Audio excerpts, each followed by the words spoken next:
राधे राधे दोस्तों, जय माता की। कैसे हैं आप सभी। तो आज मैं आपके साथ वीडियो में शेयर करने वाली हूँ कि पूरे 9 दिन तक आप पूजा किस तरीके से करें। और अगर आपने माता की चौकी सजाई है, अखंड दिया जलाया है, कलश स्थापना की है, जवारे बोए हैं, तो किस तरीके से आपको पूरे 9 दिन तक पूजा करनी चाहिए। क्या क्या चीज़ें ज़रूरी हैं जो आपको 9 दिन तक करनी चाहिए और क्या क्या चीज़ें ज़रूरी नहीं है जो 9 दिन आप ना करें तो भी कोई बात नहीं है।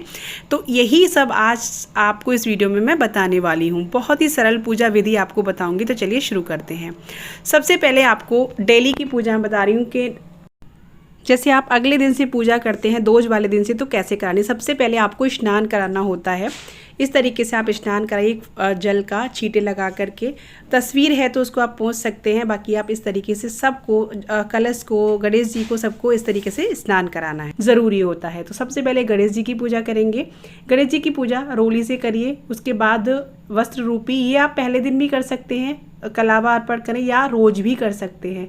उसके बाद फूल अर्पित करें गणेश जी को। फिर भोग अर्पित करें। भोग में बतासे, लड्डू, जो भी आपके पास है वो आप अर्पित करें। उसके बाद माता रानी का पूजन करेंगे। ये डेली का है। अगर 9 दिन आप चौकी सजाइए तो 9 दिन आपको ऐसे ही पूजा करनी पड़ेगी।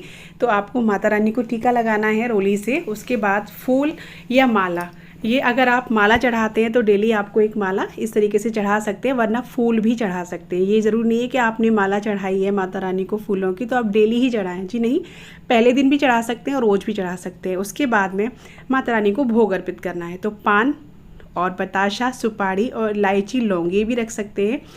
और ये भोग भी आप अगर पहले दिन रख रहे हैं तो पहले दिन रखें, रोज़ रख सकते हैं तो रोज़ भी रखें, वरना आप पंचमेवा का या फिर आप बतासे का डेली भोग लगा सकते हैं। उसके बाद आपको कलश की पूजा करनी है। तो कलश की पूजा आपको उसी तरीके से आचमन हमने करा ही दिया था, स्नान। उसके बाद फूल से, चंदन से और भोग से, ये सारी चीज़ें कलश के साथ भी पूजा करनी है। और फिर हम करेंगे लास्ट में दीपक का पूजन। दीपक का पूजन भी आपको इसी तरह रोज़ करना है। टीका लगाना है, फूल चढ़ाना है और भोग लगाना है। उसके बाद फल, जो भी फल है आपके पास डेली वो चढ़ा सकते हैं, नहीं तो आप सिर्फ जो भी आपके पास घर में भोग है वो कर सकते हैं। उसके बाद फिर करते हैं अग्यारी। ये माता रानी का हवन होता है। ये 9 दिन ज़रूर करना चाहिए। ये बहुत ज़्यादा ज़रूरी है क्योंकि हम इसमें माता रानी को भोग अर्पित करते हैं। इससे हम जो भोग लगाते हैं ना वो सीधा देवताओं को प्राप्त होता है। तो यहाँ पे पहले जो उपला होता है उसको वो कर लीजिए, पका लीजिए आंच पे। उसके बाद घी डालिए, कपूर भी डाल सकते हैं, फिर अग्नि प्रज्वलित कर लीजिए।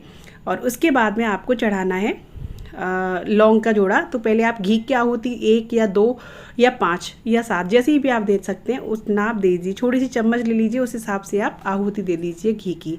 फिर आपको यहाँ पे लेनी है लौंग। लौंग को आपको जोड़ा लेना है, फूल वाली लौंग लेनी है, जैसे मैं आपको दिखा रही थी। तो आपको लौंग के 2 जोड़े चढ़ाने होते हैं डेली। 1 लौंग का जोड़ा नहीं चढ़ाया जाता है, 2 लौंग यानी 4 लौंग आपको चढ़ानी होती है जोड़े से। उसके बाद आपको गूगल चढ़ाना होता है। अगर आप कहेंगे पूजा की थाली में क्या क्या चीज़ें, वो आपको मैं दिखा दूंगी अगर आप कहेंगे तो आगे वीडियो में। उसके बाद में आपको हवन सामग्री लेनी होती है। ये बहुत ज़रूरी होती है। हवन सामग्री आप घर पे भी बना सकते हैं या बाज़ार से बनी हुई मिलती है, वो भी ले सकते हैं। तो यहाँ इसमें हवन सामग्री की आहुति दी जाती है 5-7, जो भी आपको मंत्र याद हो, ओम ऐं ह्लीं क्लीं चामुंडे विक्षे, तो इसका आप मंत्र जाप कर सकते हैं और आहुति दे सकते हैं। उसके बाद आपको बताशे का भोग लगाना होता है घी के साथ में। तो यहाँ पे आपको माता रानी का भोग हो गया है पूरा। और उसके बाद जल चढ़ाया जाता है, जल से उनको जल दिया जाता है। उसके बाद में अब यहाँ पे हम करते हैं आरती। जब ये पूजा हो जाएगी यहाँ पे फिर उसके बाद आरती करेंगे।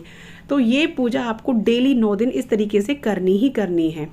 और उसके बाद जब आरती संपन्न हो जाए तो यहाँ पे जल से एक बार जो थाली है जल की उसको भी आपको सिंचना ज़रूरी होता है। उसके बाद आप आरती दीजिए माता रानी को, फिर बाकी सब परिवार आरती लीजिएगा। तो इस तरीके से पूजा आप करिएगा। तो यहाँ पे देख सकते हैं आप, जब मतलब अखंड दिया अगर आपने जलाया है तो उसकी देखभाल कैसे करनी है अगर आप बोलेंगे तो मैं आपको इसका मैं वीडियो बना के दे दूँगी कि किस तरीके से आप जो है पूरे 9 दिन तक दिए की देखभाल कर सकते हैं, बुझे ना दिया बिल्कुल भी। तो इस तरीके से आप डेली 9 दिन पूजा करें और माता रानी को प्रसन्न करें। और शाम के टाइम आरती करने से पहले ये सारी चीज़ें जो आपने सुबह चढ़ाई हैं उनको आप हटा दीजिए। फिर नए सिरे से नया दिया प्रज्वलित करके माता रानी की शाम को आरती और भोग अर्पित कीजिए। तो चलिए मिलती हूँ ऐसी वीडियो के साथ, तब तक के लिए जय माता की, राधे राधे।